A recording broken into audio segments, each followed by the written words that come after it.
Assalamualaikum warahmatullahi wabarakatuh. Perkenalkan, nama saya Erpiana Nelparita dari kelas 12 MIPA 8 SMA Negeri 2 Brebes. Pada kesempatan kali ini, saya akan melakukan praktikum elektrolisis sederhana yang tentunya dapat dilakukan di rumah aja. Nah, pada praktikum ini, saya akan melakukan elektrolisis pada air garam dengan menggunakan elektroda pensil. Oke, langsung saja kita mulai praktikumnya. Hal pertama yang harus kita lakukan sebelum melakukan praktikum adalah menyiapkan alat dan bahan. Nah, apa aja sih alat dan bahan yang digunakan dalam praktikum ini? Yang pertama, ada gelas yang sudah diisi dengan air. Kemudian, ada 2 buah pensil sebagai elektroda. Selanjutnya, ada kabel beserta penjepit buaya. Dan tentunya ada garam halus, kemudian ada baterai 9 volt, sendok untuk mengaduk garam hingga larut dalam air, kardus untuk penyangga pensil, selanjutnya ada pisau atau cutter, dan yang terakhir ada rautan. Lalu, bagaimana sih langkah-langkah praktikumnya? Yang pertama, kita raut kedua ujung pensil dengan menggunakan rautan. Kemudian, buatlah lubang yang seukuran dengan diameter pensil pada papan kardus dengan menggunakan pisau atau cutter. Setelah itu, masukkan kedua buah pensil tadi ke dalam lubang yang ada pada papan kardus.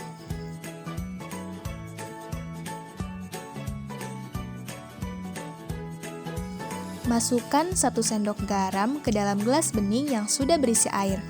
Lalu, aduk garam dalam air hingga merata, sehingga terbentuklah larutan garam. Langkah selanjutnya yang harus kita lakukan adalah menghubungkan baterai 9 volt dengan grafit yang ada pada pensil menggunakan kabel yang saling terhubung dengan penjepit buaya.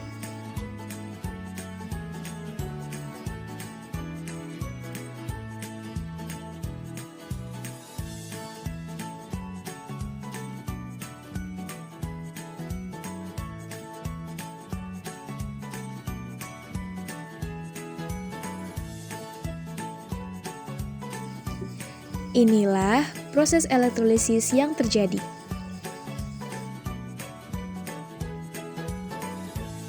Elektrolisis sendiri merupakan proses di mana arus listrik bisa menguraikan suatu zat elektrolit.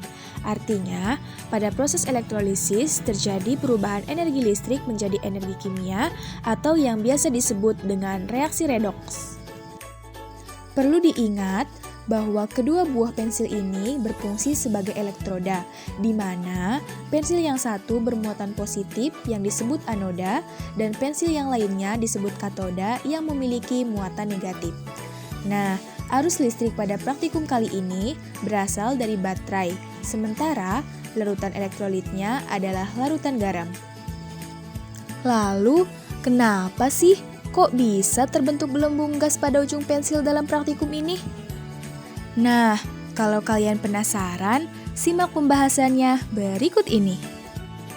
Pada praktikum kali ini, digunakan garam atau NaCl dan air, kemudian menggunakan elektroda karbon yang telah dialiri arus listrik positif dan negatif.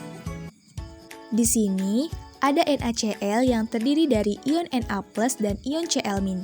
Kemudian, ada H2O yang terdiri dari ion H+ dan ion OH-. Pada praktikum kali ini terbentuk gelembung gas pada anoda dan katodanya. Nah, gelembung gas apa sih itu? Mari kita lihat pembahasannya. Pada anoda yang bermuatan positif, maka akan menarik ion-ion bermuatan negatif agar berkumpul di sekitarnya. Salah satunya adalah ion Cl- yang kemudian akan melepas elektronnya kepada anoda. Nah, disinilah terjadi oksidasi dengan rumus 2Cl- menjadi Cl2 plus 2E. Cl- yang melepas elektronnya bergabung menjadi molekul diatomik Cl2- atau biasa disebut dengan gas klorin. Jadi, gelembung-gelembung yang terbentuk pada anoda adalah gas klorin, dan jika gelembung gas tersebut ditampung dalam suatu tabung reaksi, maka akan terlihat bahwa warna dari gas klorin adalah hijau. Lalu, pada katoda yang bermuatan negatif akan menarik ion yang bermuatan positif untuk berkumpul di sekitarnya. Salah satunya adalah ion H+. Kemudian, ion H+ akan menerima elektron dari katoda dan terbentuklah reaksi reduksi dengan rumus 2H+ plus 2E menjadi H2. Kedua ion H+ menerima elektron dari katoda, maka akan terbentuk molekul diatomik H2 atau biasa disebut dengan gas hidrogen. Jadi, gelembung-gelembung yang terbentuk pada katoda adalah gas hidrogen. Jika gas ini ditampung dalam suatu tabung reaksi, kemudian didekatkan dengan sumber api, maka akan terdengar bunyi plup. Sementara itu, tersisa ion Na+ dan OH-. Kedua ion ini bergabung membentuk senyawa NaOH yang merupakan basa kuat.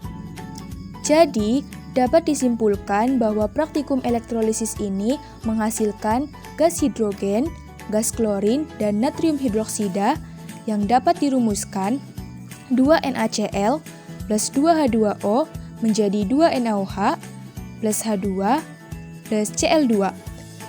Nah, jika tadi kita telah melakukan praktikum elektrolisis pada air garam, maka sekarang kita akan melakukan praktikum elektrolisis pada cuka. Tentunya dengan menggunakan langkah-langkah yang sama dengan praktikum elektrolisis pada air garam.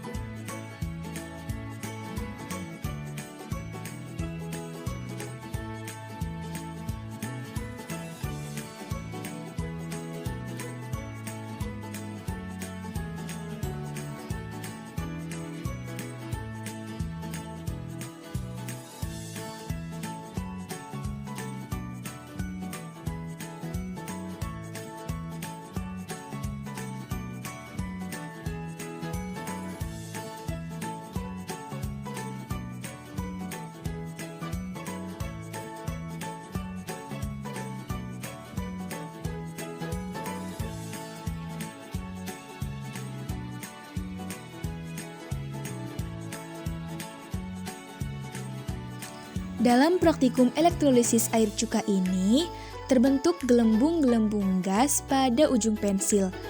Namun, gelembung-gelembung gas yang terbentuk tidak sebanyak gelembung-gelembung gas yang terbentuk pada saat praktikum elektrolisis air garam. Hal ini terjadi karena cuka merupakan elektrolit lemah, sedangkan air garam merupakan elektrolit kuat. Jika kalian mencoba untuk mencium aroma larutan selama praktikum, maka akan tercium aroma seperti kaporit. Nah, aroma kaporit itu berasal dari gas klorin atau Cl2. Karena Cl2 ini sendiri biasanya digunakan sebagai kaporit dan juga bahan pembersih pada beberapa produk-produk pembersih. Jadi, dapat kita simpulkan bahwa kedua larutan, baik itu larutan garam maupun cuka, dapat menghantarkan arus listrik atau biasa kita sebut dengan larutan elektrolit. Namun, garam sendiri merupakan larutan elektrolit kuat, sedangkan cuka merupakan larutan elektrolit lemah.